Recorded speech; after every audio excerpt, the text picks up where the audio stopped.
खबर अनुଯାयी 2026 फेब्रुआरी 28 तारिख रे अमेरिका एवं इस्राएल मिलित भावे ईरान उपरे एक बड़ सामरिक अभियान आरंभ करिसेंती जहार ना रखा जाइछि ऑपरेशन एपिक फ्यूरी। तेहरान समेत ईरान रो अनेक बड़ बड़ सहर उपरे लगातार आक्रमण करा जाउछि। किंतु प्रकृत प्रश्न हेउछि हठात एमिति कोन हैला जे दुनियार दुईटी शक्तिशाली देश एते बड़ पदक्षेप नेबाकू बाध्य हेले।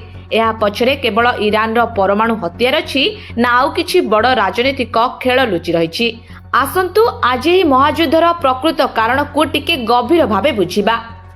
अमेरिका आउ ईरान भितरे ए जे शत्रुता ताहा आजिकालीर कथा नुहे, एहार कहानी बहुत पुराना।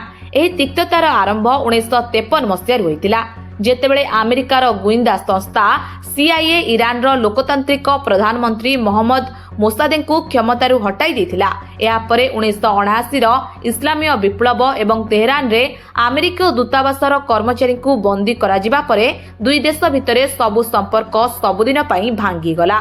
सही दिन ठारू आज पर्यंत दुई देश परस्पर को केवल संदेह आखिरे ही देखि आसिचंती।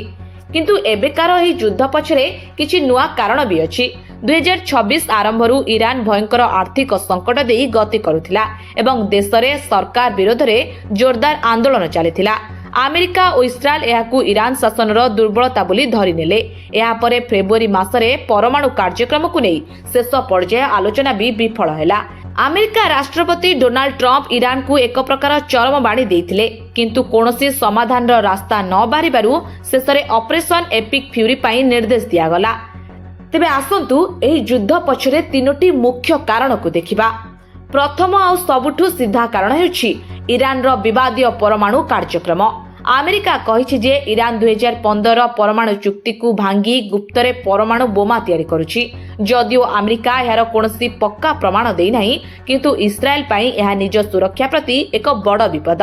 कुहा जाउछि जे इस्राएल प्रधानमंत्री बेंजामिन नेतन्याहू ही ट्रम्प को बुझाइबारे सफल हेले जे ईरान सह आउ कोनोसी कथावार्ता संभव नुहे। सेना कार्यानुष्ठान ही एकमात्र उपाय। द्वितीय कारण हैला मध्य प्राच्य रे किए निजर दबदबा देखाइब। अमेरिका आउ ईरान दुहे चाहंती मध्य प्राच्य रे निजर प्रभाव बढ़ाइबाकू। ईरान येमेनर हुथी विद्रोहीक भली अनेक संगठन को सहाय्य करुछि जेउ माने अमेरिकार बंधु देश मानक पई मुंड बिंधार कारण पालटिछि। एही युद्ध जरिया अमेरिका ईरान रो शक्ति कम करी मध्य प्राच्य रे निजर स्थिति को आहुरी मजबूत करबा को चाहुछि। आउ तृतीय गुरुत्वपूर्ण कारणटी हेउछि अर्थनीति आउ तेलर राजनीति। ट्रम्प प्रशासन ईरान उपरे मैक्सिमम प्रेशर नीति लगाई तार अर्थनीति को पूरापूरी दुर्बल कर देथिला। एही युद्ध जोगु समुद्र रे तेल परिवहन रास्ता बंद होई पारे, जहा फଳରେ पूरा दुनिया रे तेल दाम आकाश छुआइब। किछि लोक याकू अमेरिकार एक चाल बोली मध्य कहउछंती, जहा द्वारा से विश्व अर्थनीति को निज नियंत्रण को आनी परिबो।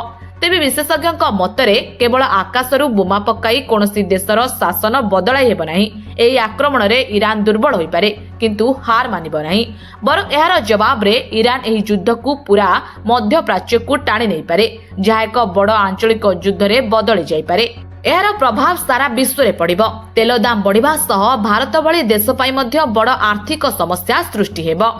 शेषरे कहिबाकू गले अमेरिका ईरान युद्ध केवल परमाणु बोमा पाई नुहे, बरं एहा इतिहास, राजनीति, अर्थनीति आउ क्षमतार एक जटिल खेल। अमेरिकार लक्ष्य हेउछि ईरान को एते दुर्बल करिदेबा जेमिति सेठाकार लोक माने निजे ही निज शासन को ओपाड़ी फिंगी देबे। किंतु शेषरे गोटिए प्रश्न रहि जाउछि, एही महाविनाश को कोन रोका जाई पारि नथांता? ए विषय आपण कोन भाबुछंती? आमको कमेंट बॉक्स रे निश्चय लिखि जणांतु।